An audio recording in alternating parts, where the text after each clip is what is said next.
Previously on our 31 pickup adventure.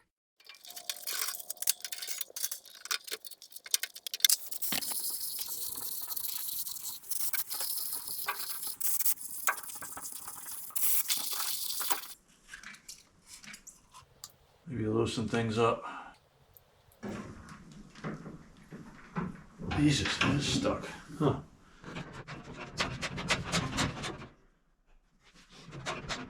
I think we got it. This one isn't too bad. The back one is a little bit different story.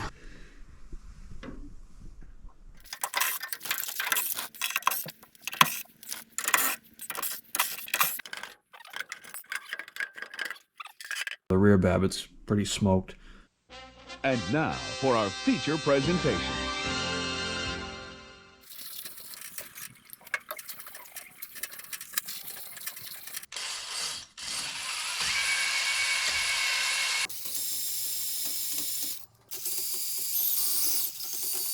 Well, I honed the hell out of that rear cylinder. And that's fairly clean. It does not look good at all. I don't know how well I can get in there and show you, but I'll try to zoom in on that. You can see down there towards the bottom, it's got some really, really deep pitting, and a couple spots actually look like a little hole. I want to get in there with a pick or something, dig at it a little bit, but there's definitely no way to clean that up with just honing it. It's going to have to be bored.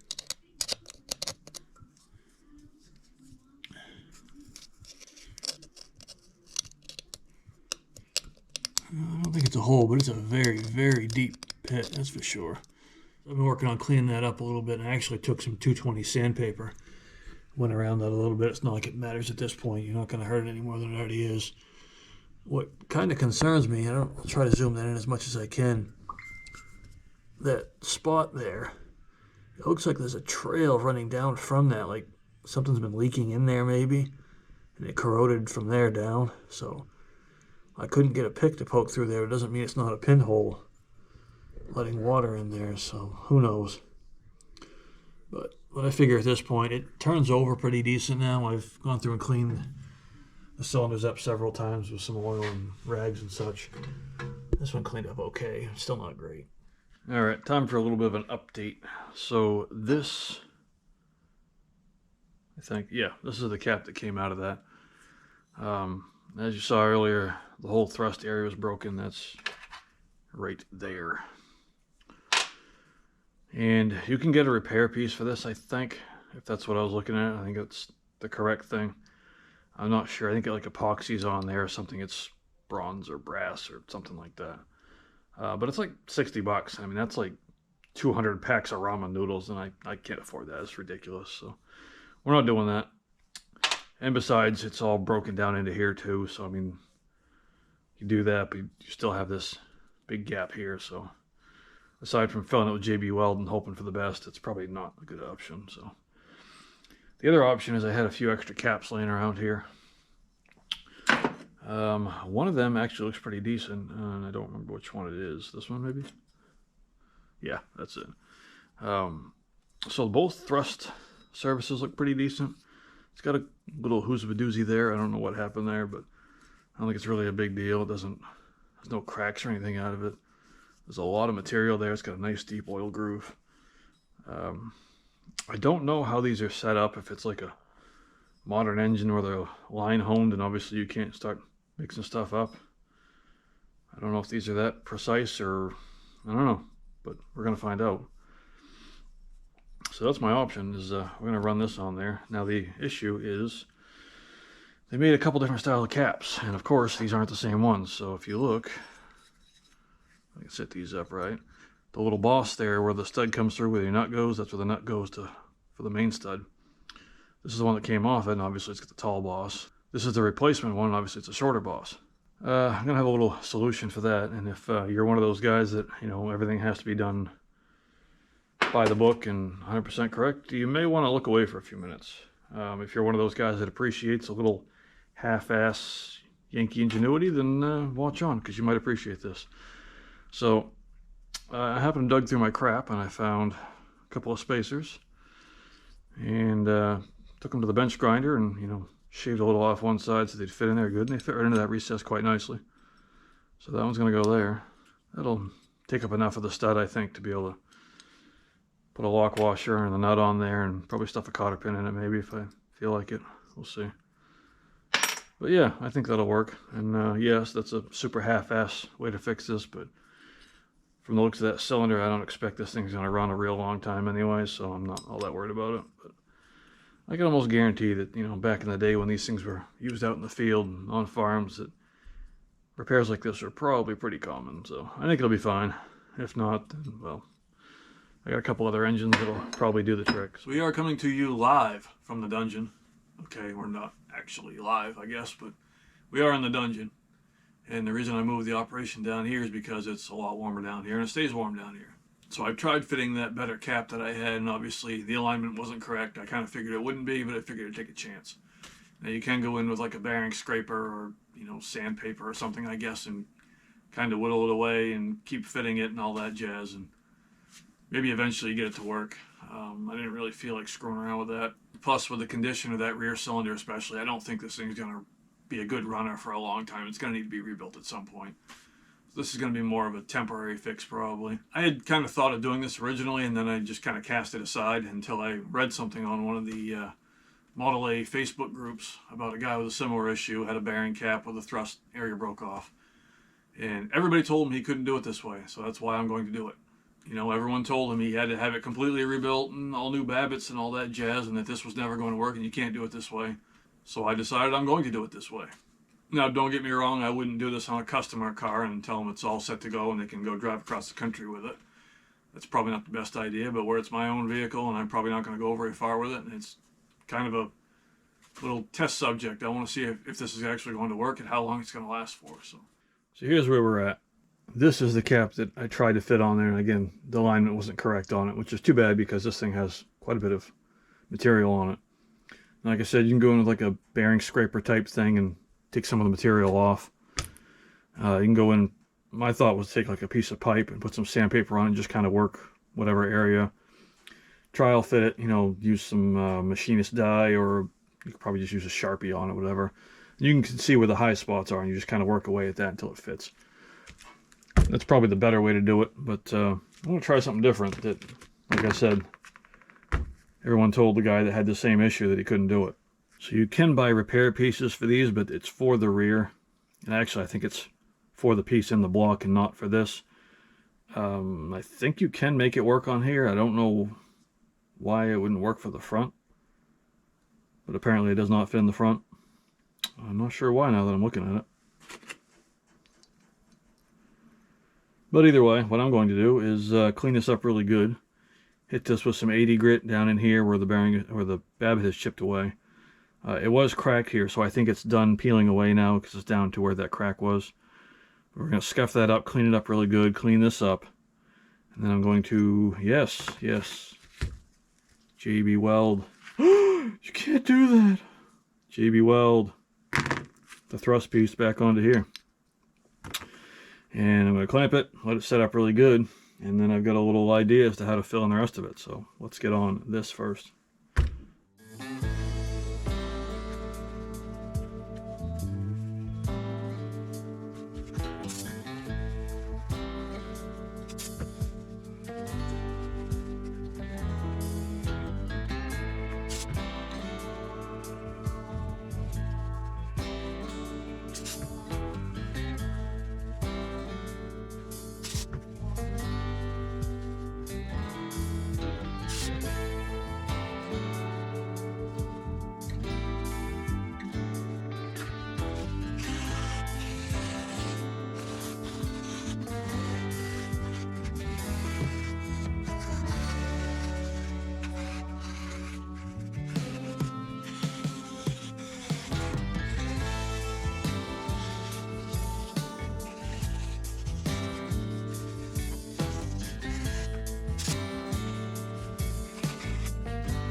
So while my buddy JB is downstairs working his magic on repairing the bearing, we're going to address a few other issues that I've noticed on this thing while we were working on it. Obviously, one of them is that front motor mount that needs to be addressed.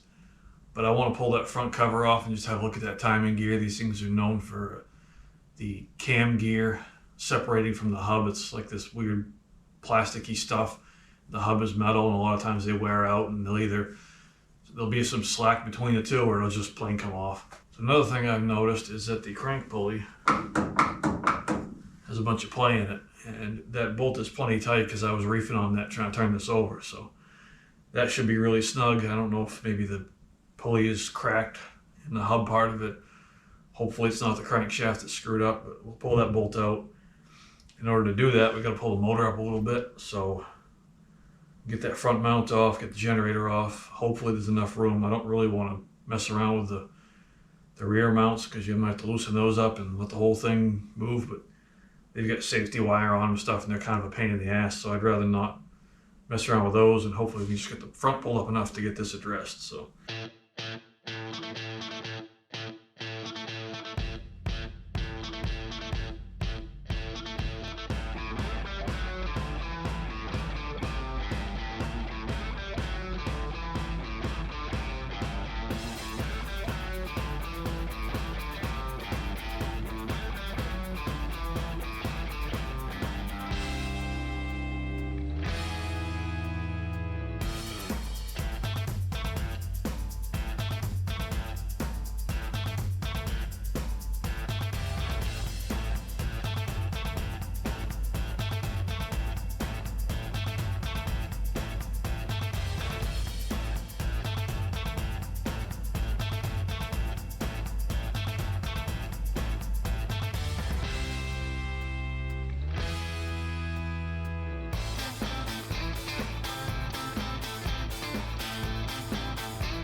I seriously doubt this is going to work, but we're going to try it. I'll probably have to put the impact on it. Let's find out. Oh.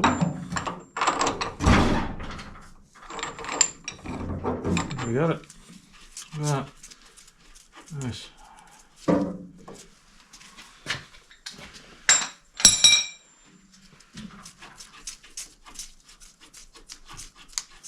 And now we can figure out why this crank pulley is flopping around all over the place.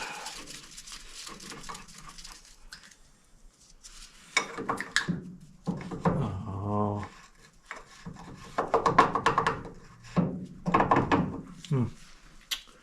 That sucks. I don't know what that is.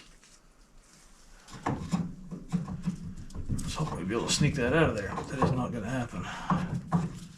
Shit.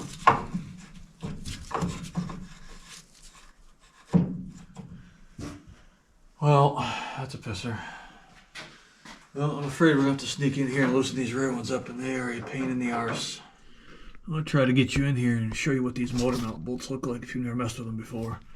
So this is obviously from the inside of the cab with the floorboards out. You don't have to do this, but it makes it a little bit easier. And they're already out anyways.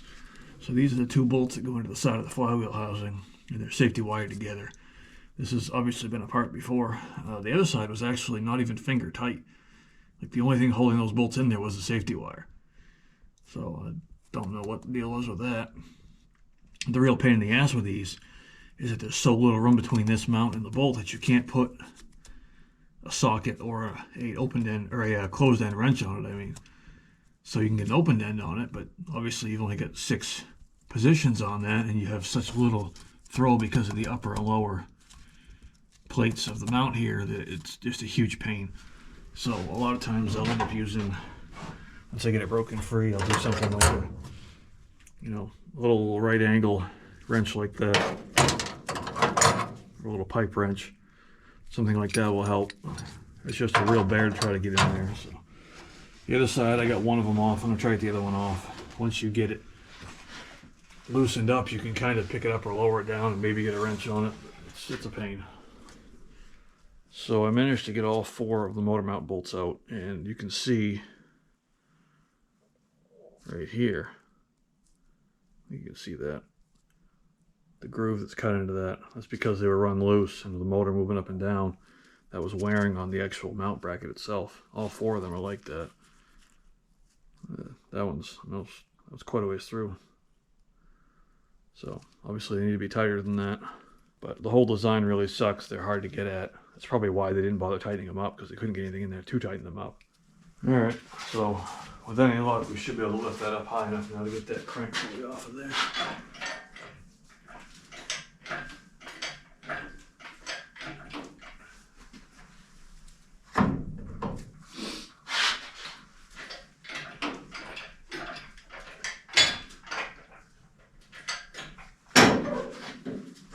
There we go. Pretty sure I've got 1 or 2 or 20 of these floating around somewhere, so should be able to find one good enough to replace that with.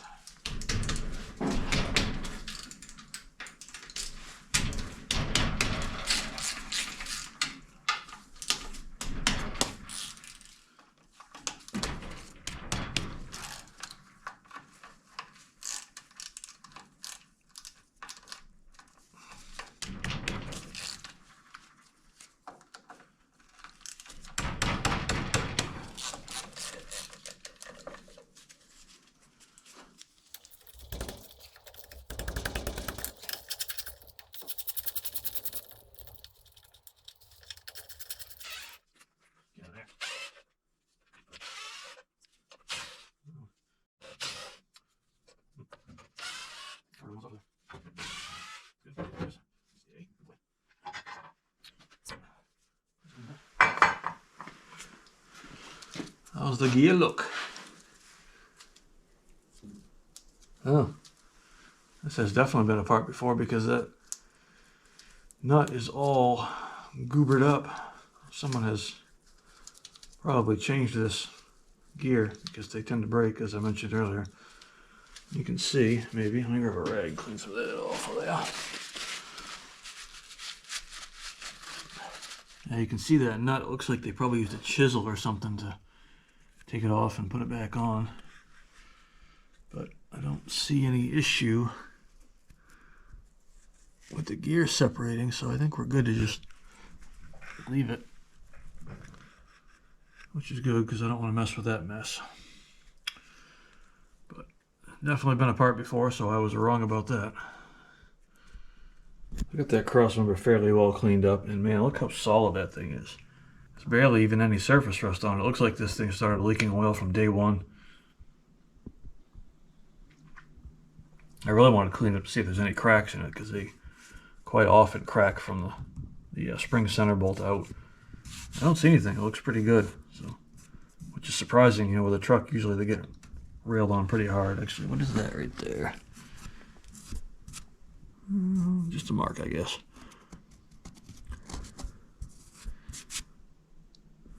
So yeah, these things usually get driven pretty hard, so a lot of times there's cracks in there, sometimes it goes back into here, but this looks pretty good, so I'll get that cleaned up. I think that's all set. I don't see any issues in there really. So I'll order up some parts. I'm gonna get a motor mount and a mounting kit. They come with a little metal Husumadinger that I think will fit into that hole. So I'm kind of wondering why they had this honky setup that they did on here, but I think the correct original setup will work just fine with that metal washer in there, so who knows why they did that, but I'm pretty sure I have a good pulley. We'll dig that out, get that ready to go. The head gasket won't be for a couple days. Hopefully by the weekend we'll have it. But we'll get back on the Baron. So I gave this pulley a little closer inspection. This is the one that came off of it. Obviously it's all kind of boogered up on the end here where it goes over the key, but there's also, you can see it, a nice crack run right up through there, so that would explain why it's so loose. So that is garbage. The pulley itself is broken anyway, so either way we weren't. Alright, so we're back for part 2 of bearing rehab. Or maybe it's part 3. I don't know. Anyway, we're back on this. This is all set up pretty well. It's been a day or 2 or however many. So I think that'll be fine. Obviously we'll have to just touch up the edge with some sandpaper or something to clean that up. Same deal in here, but now I've got a good surface to fill. I'm going to use something different to do this with. You probably could do it with just plain old JB Weld. I don't think it would make much difference, but I think the stuff that I'm going to use dries a little bit harder. It's this stuff right here. They recommend this for if you're redoing a head gasket and you like little cracks on the block or something, you can kind of fill it with this. It's a crack filler anyway. It's not really a epoxy adhesive. It's to, you know, fill cracks in metal. So that's kind of what this is, just a void. So my thought is to fill this. I'm probably going to do it in 2 steps just in case. And this stuff is pretty thick, but if it starts to flow at all, obviously being here and here, it'll kind of flow towards the middle. So I think I'm going to do half of it, let that set up, and then we'll tip it up on end and then do this half of it.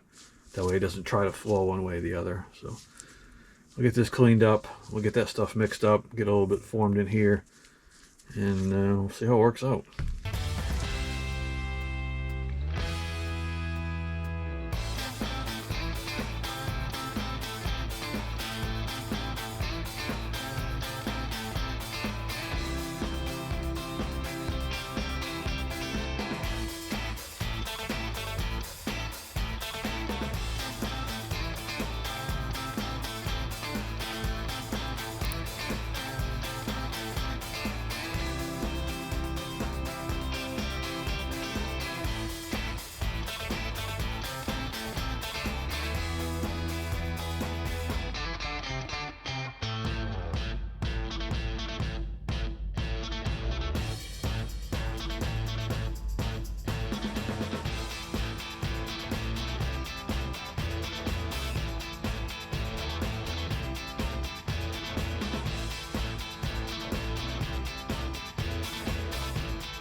That's good for the time being. We'll let that set up. Like I said, I'm going to have to go in there and sand it anyway, but I think that'll work.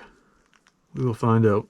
So here is the finished product, if you want to call it that. It's the rear main cap. This is epoxied back on, and I used that metal filler to fill all this in and just sanded it out by hand. Now it's certainly not within, you know, 1/1000th or 2 of this. I wanted to make sure it was a little bit lower, so when it's all clamped together, you're getting your clearance in here and not off of this, because it would definitely leak a ton of oil if this was touching and not this. So we'll see how it works. What I'm going to do right now is test fit this with the stock shim packs. I want to get a starting point and just make sure it still turns over with what it had for shims in it. And once we establish that's all good, I'll take it back off and we'll start peeling shims off. So I'm not going to use plastic gauge on this. I know some people do and say it's fine. However, where this only has 3 mains and the flywheel is like 62 pounds, it actually deflects the crank in the rear main. So when you put this up in there, the crank is actually not centered and it's pulling down hard into this. So putting plastic gauge in here won't give you an accurate reading, because your clearance between the crank and the top bearing is probably more than what it is down here, if that makes any sense. So I do it kind of the old school way, where you just put this in, turn the thing over. If it spins over, take it back out and take a shim out, and just keep doing that until it locks it up. Once the engine's locked up, take this back out, put 1 shim back in, and you're done. Put it all back together, it's ready to go. So got it back together with what it originally had for shims, which was 3 on each side. And it still spins over really easy. So I'll take 1 shim out of each side, put it back together, and we'll see what happens then.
So that's with one shim removed on each side, and as you can see, it still spins over just fine.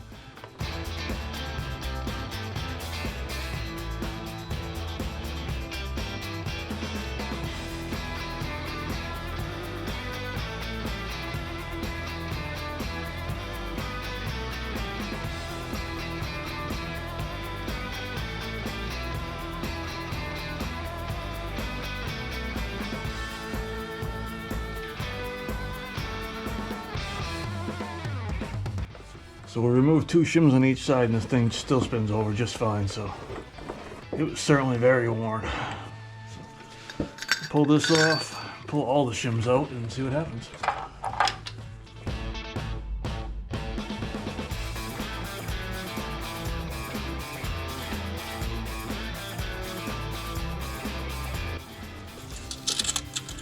Alright, that is all of them.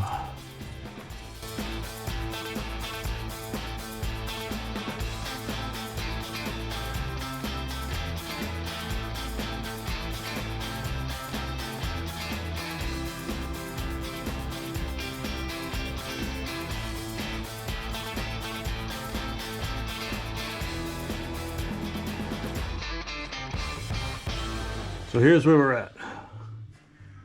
With 0 shims in it, it is now locked up. So I'm going to pull that cap back off, put 1 shim back in it, and that's going to be good enough.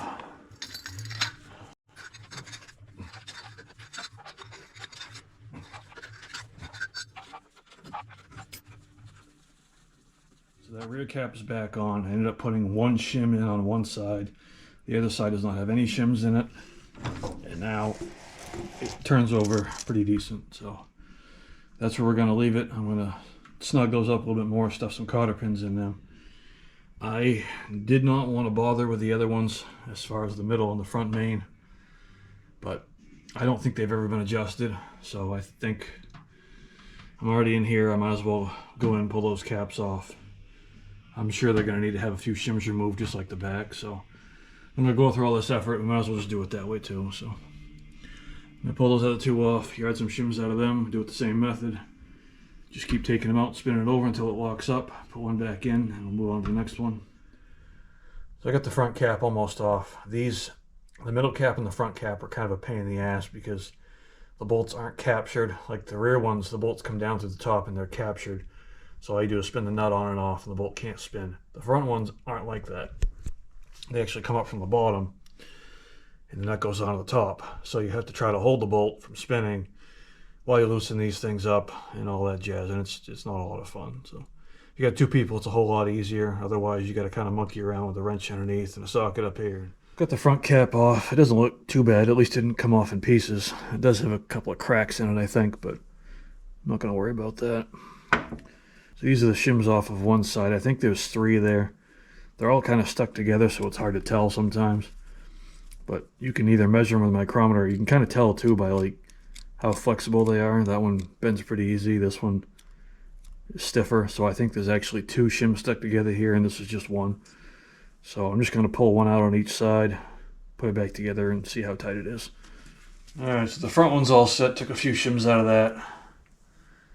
Working on the middle one now, and this one's just a huge pain because it's so hard to get anything in there.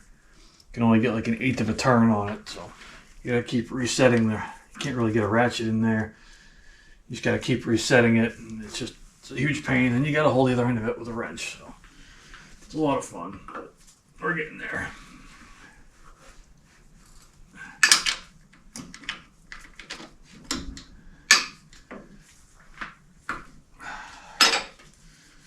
The side's already off. So let me get this one out of here.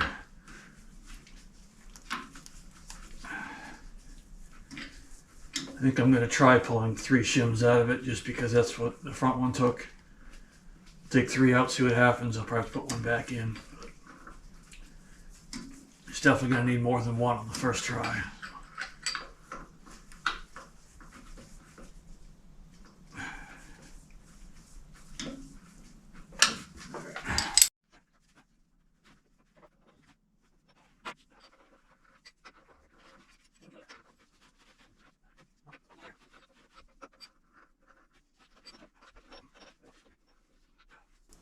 At least that's in one piece by the looks of it. It's a good start. There's the shim. I think the other shim fell off. I gotta get under there and find that. Alright, so they got the metal cap off. These are the shims. I think there's probably 2 on each of them. It feels like it. I'll get them cleaned up, see if we can get them separated. I think I'm going to take one off of each side just because I'm sure that's going to be a good starting point.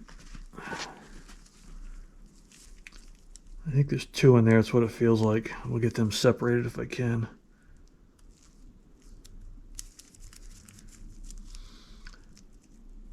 There we go.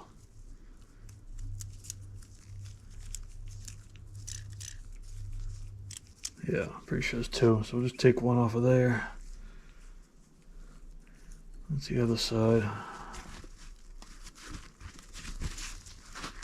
This one's actually, there might be 3 in this one. It feels a little bit stiffer.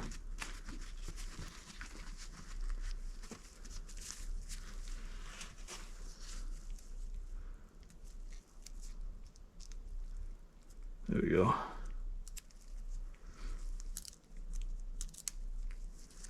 Yeah, there's definitely 3 there.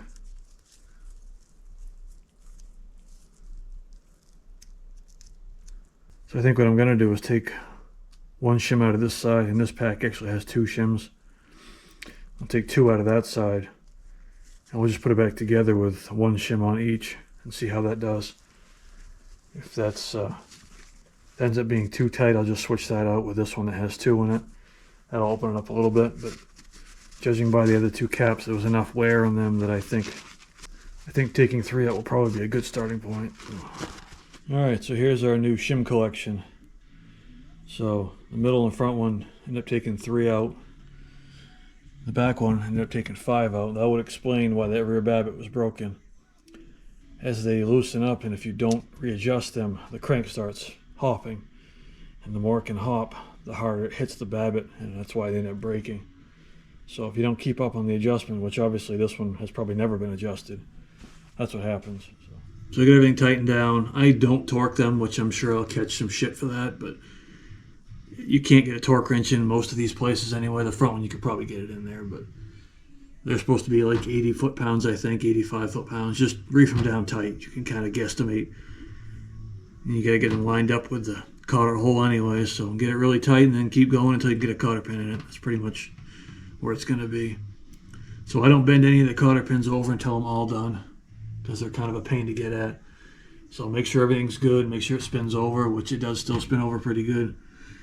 And then once you're happy with that, then go bend all the cotter pins over, because they're not a lot of fun to try to dig out of there. So that's all I'm doing tonight. We'll get back out here tomorrow and hopefully get the front cover back on it, get the oil pan on, maybe get the head on it. We'll see.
Alright, so we got that oil pump pretty much cleaned up, reassembled. That should be ready to go back in. Now before I clean up anything else like the pan or the pan rail, I'm going to take some oil This is just some real thin oil. I want to pump it down into the main feed holes through the side cover and kind of flush out anything, you know, from all the penetrating oil and Marble Mister oil we dumped in there. I kind of want to get this in there and just kind of spin the motor over a few times and maybe flush that crap out, so comes time to start it up, at least the bearings have some clean oil in there. So I'm going to dump some of that in here.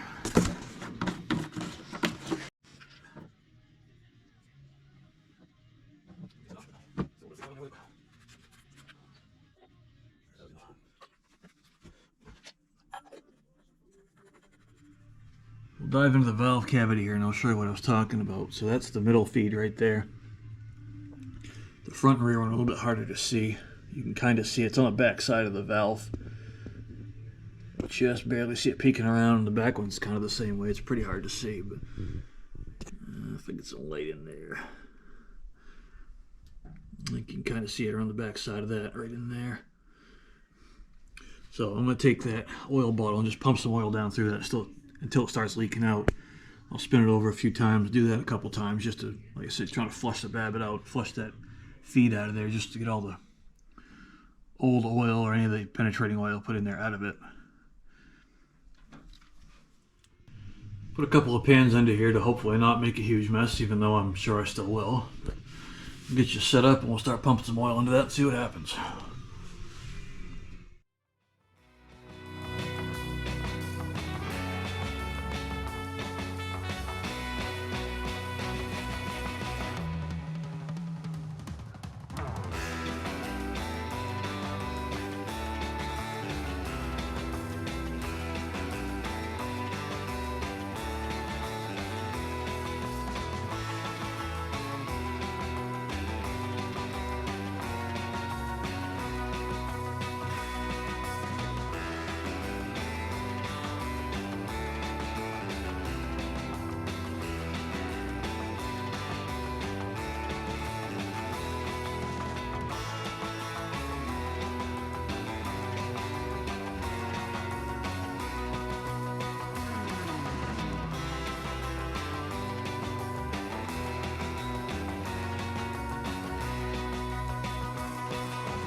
Alright, this should be good enough. Here's another little nifty doohickey you can get if you're doing this.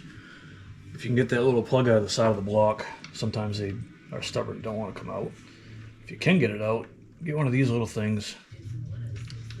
This fitting should go in there, something like that. And then you can thread this into that. When you put the oil pump back in, tighten this up against it and it'll hold it in there until you get the pan back up in. That way you're not trying to fight both things at once.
So the bottom end, I hope, is pretty well wrapped up. The front motor mounts on, the rear motor mounts are bolted back in. The next thing I want to do before we get ready to put the head on is I'm just going to run through with a screwdriver, a piece of wire, whatever you can find. A good stiff piece of wire works because you can kind of bend it to make it catch wherever you want. But I'm going to use a screwdriver and just go down through all the coolant passages and just kind of scrape off what you can. Where this thing was sitting open for so long, and even if they're closed up, it doesn't matter. They get tons of scaly rust in them. So if you can scrape some of that off, it'll definitely help. So I'm going to get in there, scrape off what I can, blow most of it out. And once we get it running, if it runs, we'll flush some water through there and try to flush out the rest of it. But this is a good start for it anyways.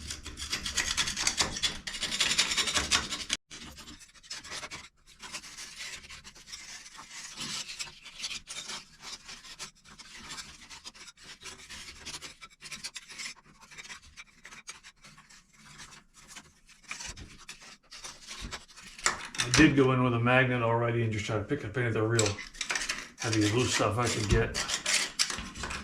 This should get some of the smaller stuff out, hopefully. Put that right there, that's fine.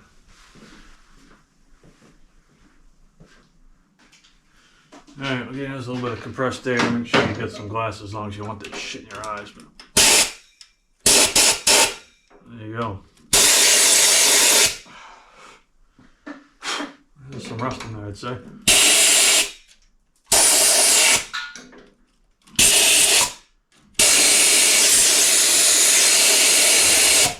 Okay. A little cloudier than I expected. Obviously, we'll blow the cylinders out afterwards.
So we ended up with a pretty good little pile of rust there. Now this is just what came out of the water inlet. It's not even the stuff that blew all over the place. It came out of the other ports. That's just from the water inlet. So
alright, so we got that pretty well cleaned up. Get most of the rust out of it, get the surface fairly cleanish. As you probably noticed, it is missing a few of the head studs. You really should replace all of these every time you get the head off. Well, not every time, but if they're old, they should be replaced. I'm not going to do that because I'm a cheap ass. As you notice, some of them were missing. Usually when you take the nuts off, a lot of times it'll stick to the stud and it'll take the whole stud right out. I just so happen to have some used ones, which you should never ever use, but I'm going to. A couple of them have some corrosion, which is not good. Hopefully they don't break when I torque them down, but I'm going to take that chance because, again, I didn't really want to spend 55 bucks on a new set of studs. Clean the holes out. I'll put a little bit of sealant on the threads just in case, you know, so they don't leak through. Again, don't do this, but I'm doing this because, again, I don't think this thing's going to be a long-term runner. I have a feeling it's probably going to have some issues and not be in here for a long time, so I don't want to put a bunch of money into it and have it turn out to be junk. So I did get 2 new studs for the front, the long ones, because I didn't have any good used ones. So I did spend a little bit of money, but very little.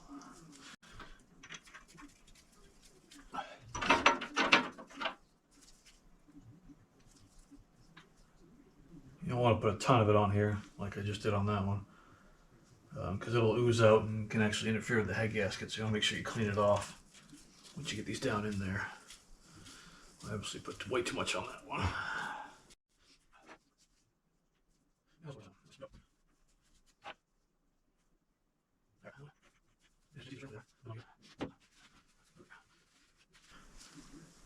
Where are we?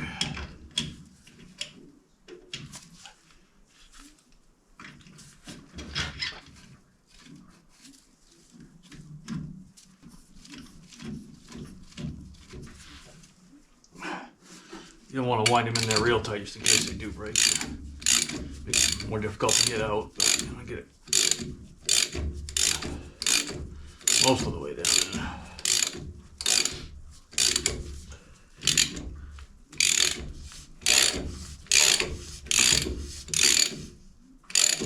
There we go, good enough.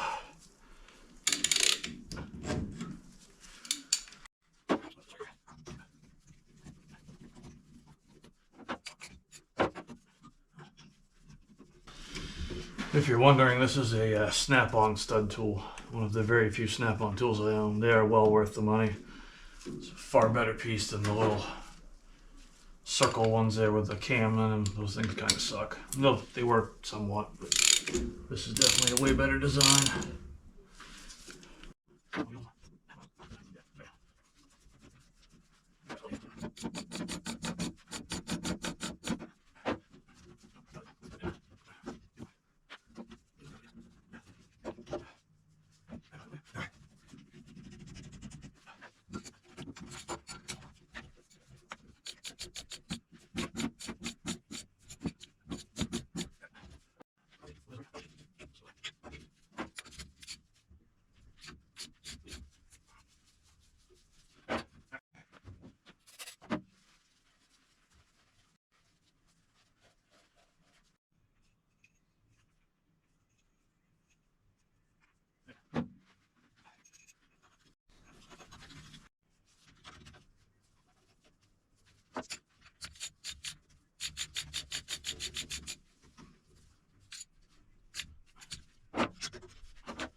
Time for a good teaching moment. So, as you saw earlier, I was messing around with the throttle assembly trying to put a new return spring on it because it was broken. Well, after a couple hours of getting right pissed off at this thing, I finally took it off and tried to do it on the bench and got it on there, but it didn't stay on there.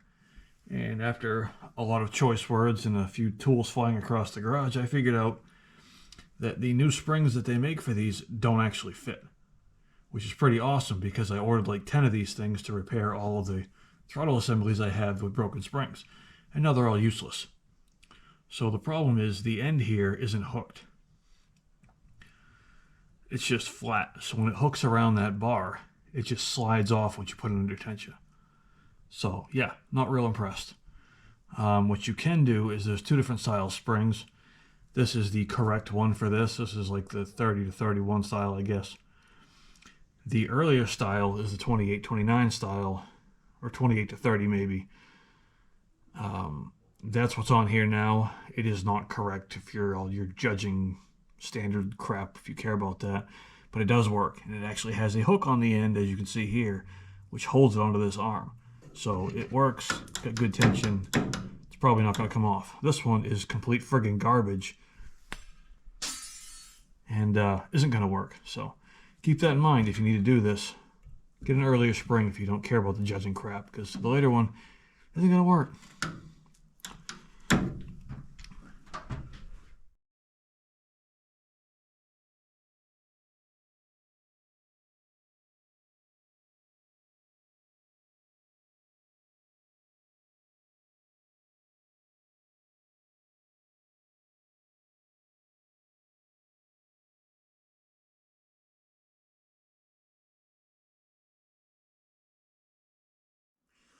So I think we're about ready to put the head back on this thing finally. Now the head I'm using is the one off the coupe, so at least I know it's not cracked. I'm pretty sure it's pretty flat surface because the head gasket wasn't leaking on that. This surface I'm not so sure about. I didn't check it and I'm probably not going to bother. So what we're going to use for a gasket are the best brand gaskets. I don't remember what number this is. Hang on a second, I'll tell you if I can find it. 509, so best 509 gasket. They make similar style to this, except they have like silicone impregnated in them. Those suck. They make copper ones. Some people swear by those. I don't like them. I like the best brand gaskets. These are graphite, and they're actually cheap too. So they're only like 25, 26 bucks a piece. I get them right through Snyder's. They usually have them right in stock. I get a few at a time. I've used these a couple times, never had an issue. Now with these, I always use the copper spray. You probably don't need this if your head and block were just surfaced and you know they're true. This stuff works really good though if you're putting it on an old used engine where you're not sure how true it is. It may have some imperfections in the surface, little dings or divots or corrosion, whatever. So I put a good coating of this on there on both sides of the gasket, on the head and on the block, which, okay, maybe you're not supposed to do that. I've had good luck doing that on sketchy engines like this. So that's what I'm going to do on this one. Now the way you do it is do a couple of coats. Put one on there, let it get tacky, put another coat over it. As it's still kind of tacky, put it together. That way it can kind of work its way into any little imperfections in the surfaces.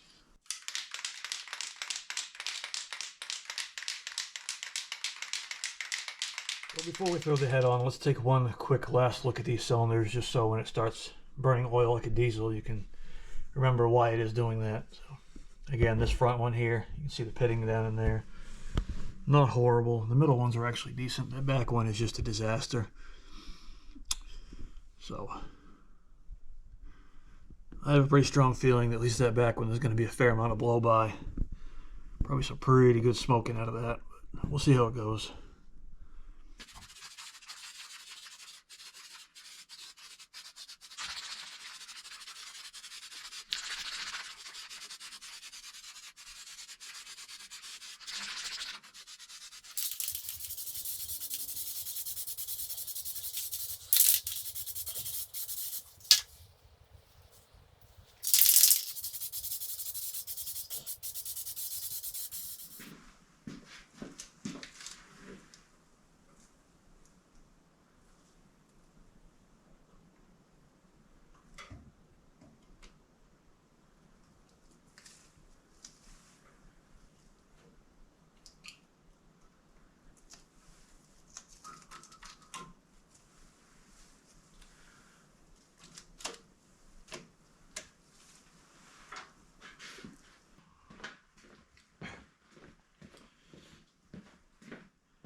Just like that. This is one of them little lift hook things that you sell these to actually pull the motor with, but it's super handy if you use it to set the head on with. So get the nuts thrown on there before that stuff dries up.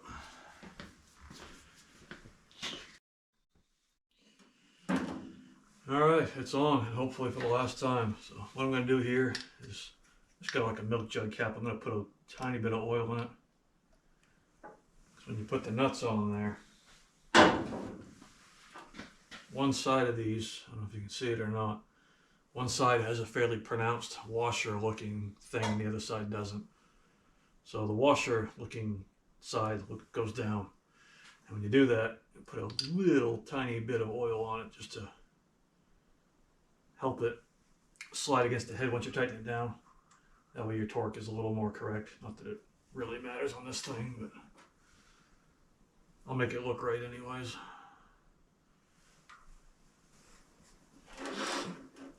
What I forgot to do was find a water neck, so I guess I should probably do that before we do anything with those front ones. But let me get the rest of these on there and a little bit snug down first, and then we'll deal with that.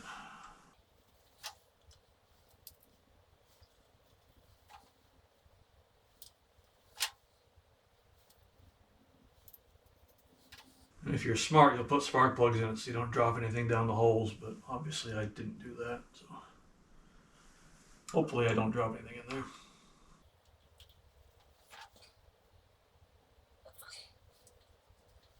And yes, I did buy new nuts even though I cheaped out on the studs.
So after some digging, I did manage to finally find one.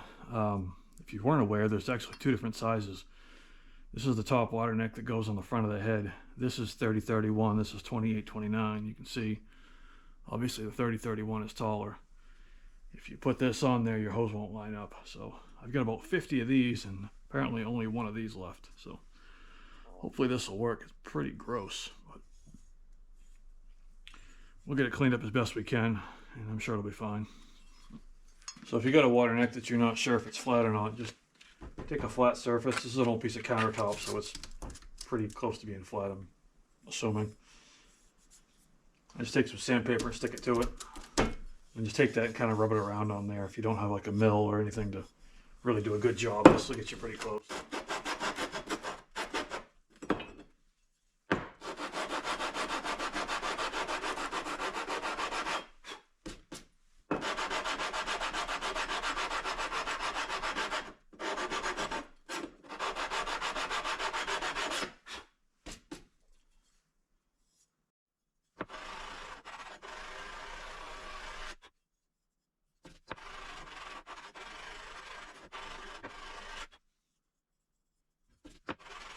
That's probably good enough. And just trial fit it on the head there and make sure it doesn't wobble all over the place.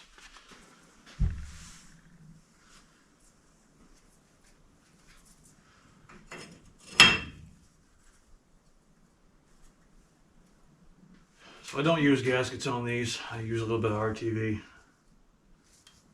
Hopefully it's not all dried up.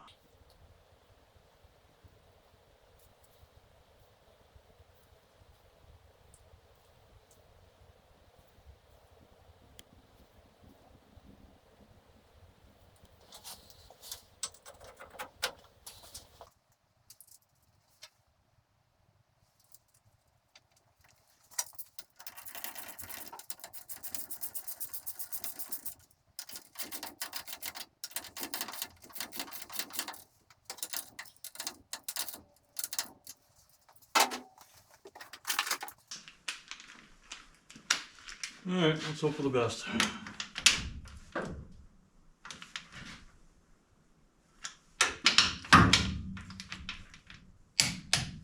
It's already there.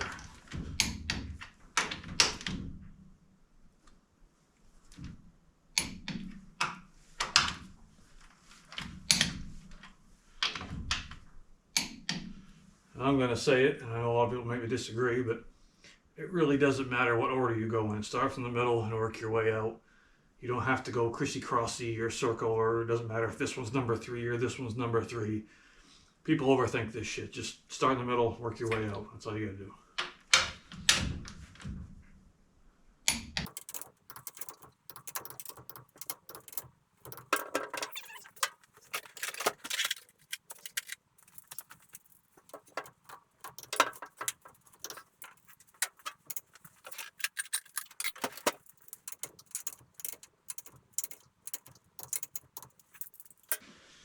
Start at 35, go 40, 45, 50. These are all 55. The 2 water neck ones are 50.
Shot you saw, I pulled the starter off. I just wanted to make sure that the drive wasn't stuck. That happens quite often after they've been sitting for a long time, the drive will get stuck. So it's worth taking a few minutes, pop it off, just make sure everything's good, and it was. So it's all back on. Before I put the side cover back on, I want to double check and make sure this thing is actually pumping up oil into that cavity. So you can bring it over by hand, and it should push oil out of this tube here. This is the main feed.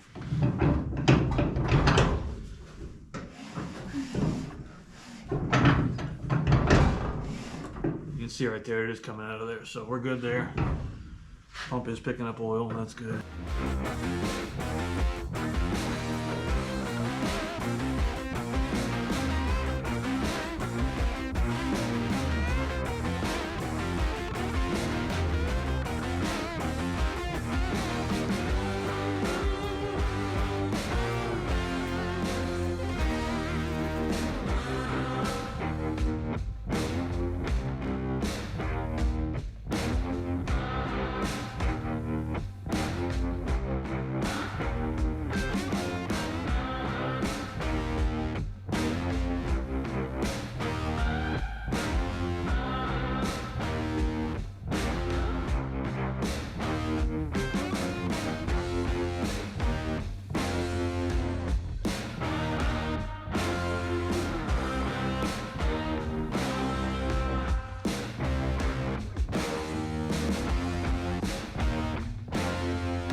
Well, we're getting close. I have a few more things to button up, but it's getting there.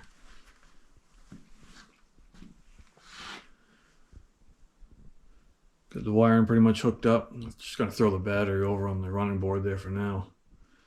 The wiring in the truck is super sketchy, so I don't really want to put power to that yet. Distributor's all in. Just need to set the timing on that. So I dug out 2 radiators. The one on the left is the one that actually came with the truck, and I haven't tested it out yet. It's got a little whoop-de-doo in the middle here. It looks like one of the tubes was probably leaking and someone got in there and crimped it off. I put some compressed air to it and it doesn't seem to be leaking, but it's pretty hard to tell if it is or not. So let's put some water to it, and if it wasn't 4 degrees out, I would actually do it outside, but we'll try it and see what happens. The reason I want to try this is because the necks are in a little bit better shape. This is the radiator that I used on that other chassis that I got running a couple weeks ago.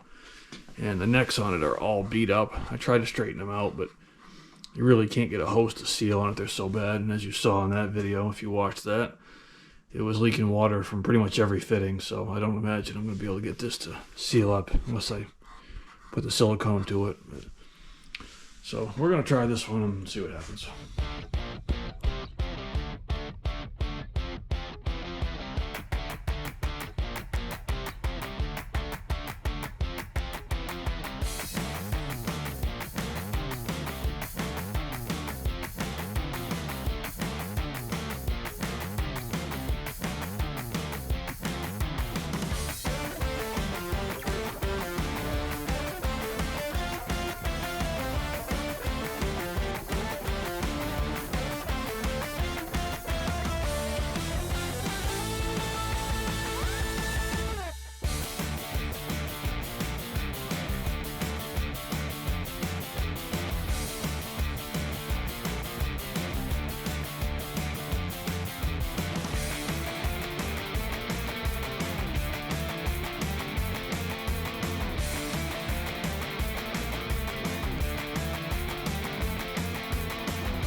Yeah, that's why I asked you before if it was in gear.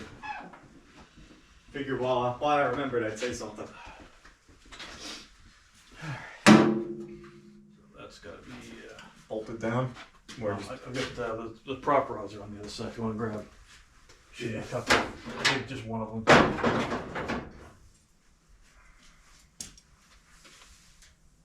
Should be enough to keep it out of the fan.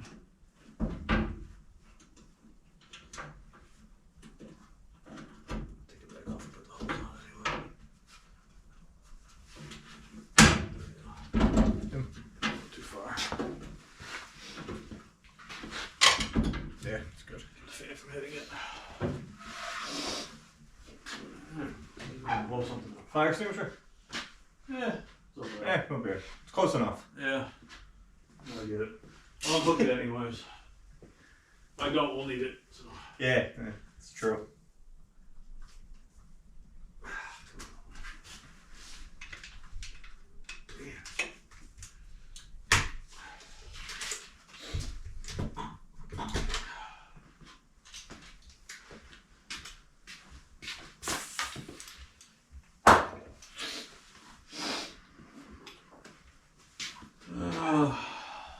Where's this crap looks like?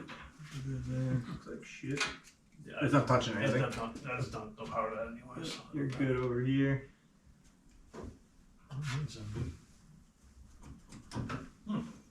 Seized? No, I don't think I'm getting a contact on the starter. Huh.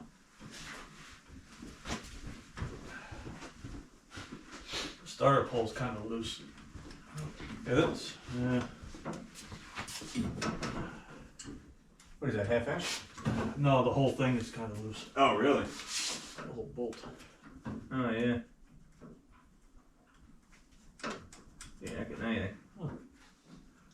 The thing is, I'm looking very prominent. Those coils inside are fucking green.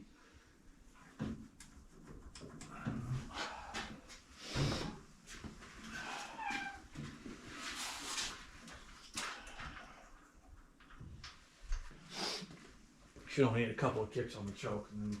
Yeah. Yeah, I got you. That whole motor moving? Not tighten down the motor mount. That's pretty tight. Ain't good enough.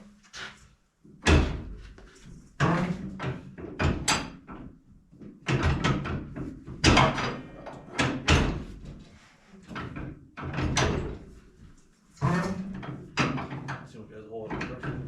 Does? Or doesn't?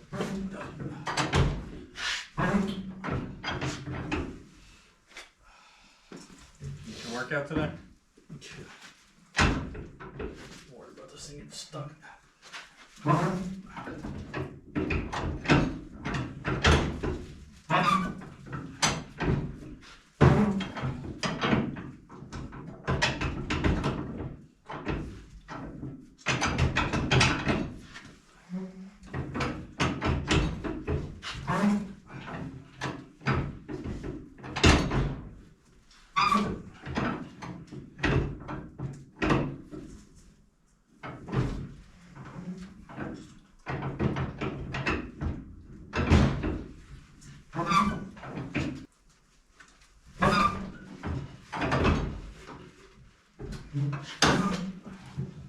Fucking nothing.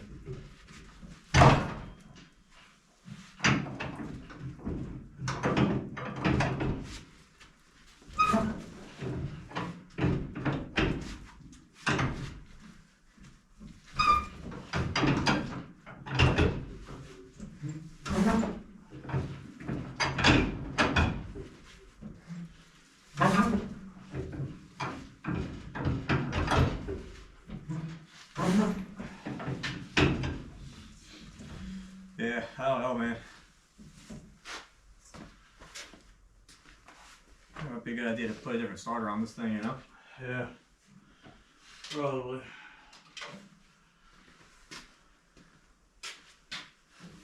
And we know this coil is good.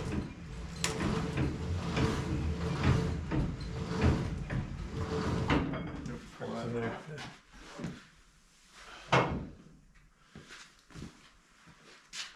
Probably won't do anything kind of slow anyways.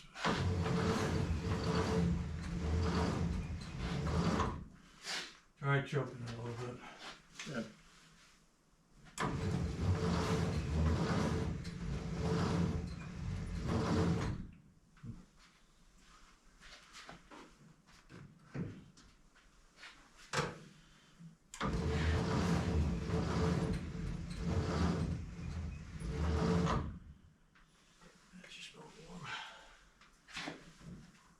So apparently that starter is not very happy. So we're in the back garage now, and I got this motor. This is the one that was in that chassis that we got running a couple of weeks ago.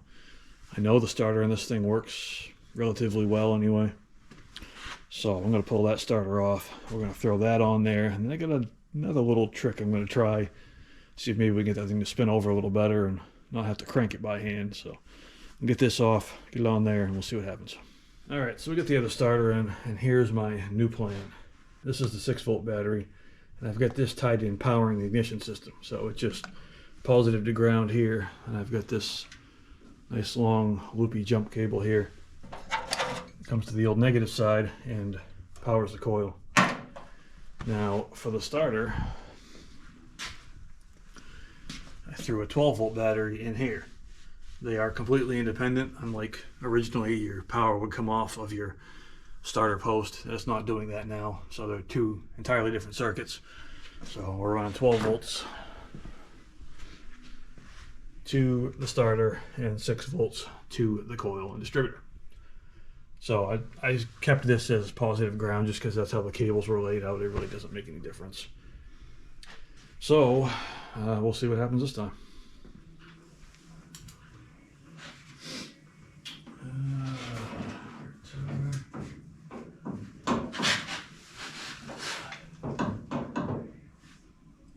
A little bit of throttle, a bit of choke. Let's see what happens.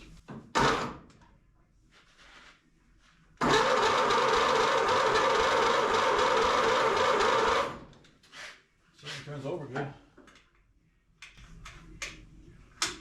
No.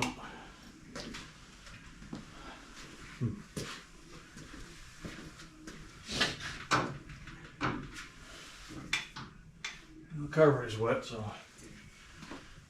got more fuel than I needed, apparently.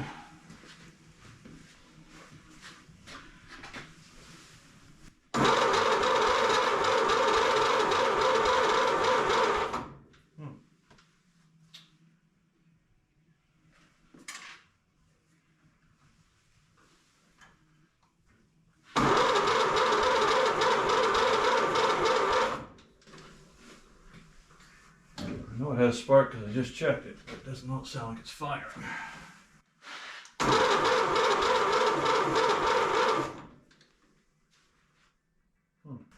Well, let's pull one of the plugs out of it, see what it looks like. Right.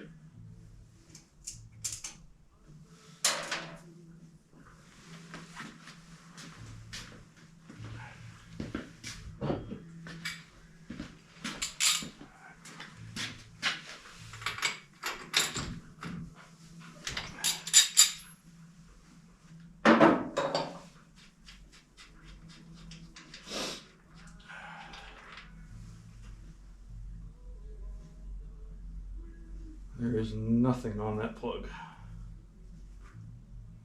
Huh.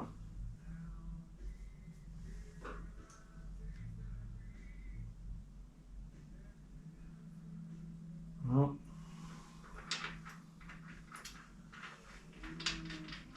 plug is dry. Dry.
Doesn't sound like my 12-volt battery is doing very good either.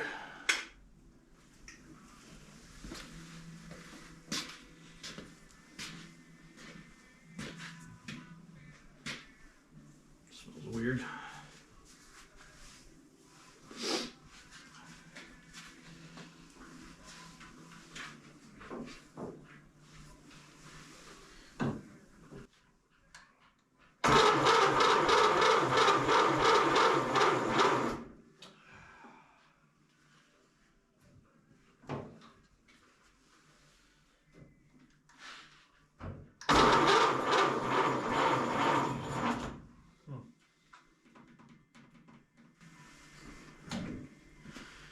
Guess we gotta go charge up some batteries.